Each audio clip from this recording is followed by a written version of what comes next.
Bienvenue pour ce calendrier de l'Avent, jour 11. La Bhagavad Gita nous parle dans ce verset de qualités qu'il est vraiment important de cultiver pour aller vers plus de clarté mentale. L'une d'elles, c'est Adroha.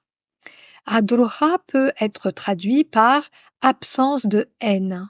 C'est donc un état de non-malveillance qui nous invite à transcender nos instincts négatifs. Alors, non-malveillance, non-violence, évidemment qu'on peut faire ce parallèle avec Ahimsa, qui est un autre grand principe dans le monde du yoga. Mais si Ahimsa, je peux dire que qu'est-ce qui va faire vraiment la différence entre les deux, c'est que Ahimsa va plus se concentrer sur l'action et sur l'absence d'action violente. En tous les cas, c'est ce que j'en ai compris. Que dans la Bhagavad Gita, le mot adroha met plus l'accent sur un état intérieur qui va exclure toute forme de rancune, de jalousie, de trahison. Vous voyez, on peut dire que là, dans la Bhagavad Gita, ce mot-là, c'est un prérequis finalement pour pratiquer la non-violence, pour pratiquer ahimsa. Voilà. Et donc, on peut voir ce mot comme une forme d'indulgence, une capacité à pardonner finalement, à comprendre les failles ou les erreurs que les autres personnes peuvent faire sans les juger excessivement. Parce que je dis excessivement parce que, de fait, nous sommes humains et nous sommes amenés à juger. Mais en tous les cas, à prendre cette distance et ne pas être trop excessif, quoi.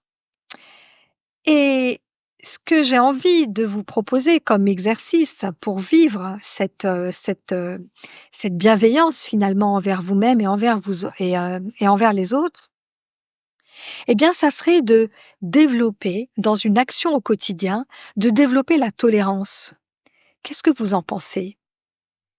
De regarder comment vous êtes dans les relations humaines, des moments où il peut y avoir des malentendus, des conflits qui vont surgir comme ça.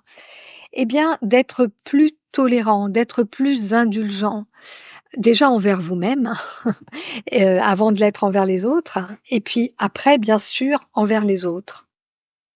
Et ce que j'ai vraiment envie de vous proposer pour mettre en place tout ça, c'est de prendre un petit temps de méditation, de prendre un moment pour envoyer des pensées positives aux autres. Mais oui, pourquoi pas? Prenez ce temps d'assise ou même allongé, tranquillement, mais mettez-vous dans une espèce de bulle, un petit cocon où vous êtes sûr de ne pas être dérangé.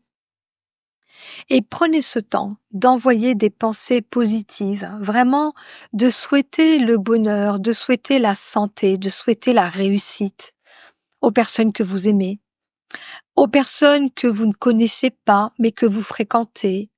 Ça peut être des voisins, des commerçants, des collègues, voyez? Et pourquoi pas envoyer des pensées positives aux personnes que vous n'appréciez pas, voire aux personnes avec qui vous avez des différends. Vous serez peut-être surpris du dénouement des situations. Et bien sûr, de terminer par des pensées positives pour vous-même. C'est essentiel. C'est essentiel de cultiver cet état d'esprit envers soi-même d'abord. Voilà pour la pensée du jour. À bientôt.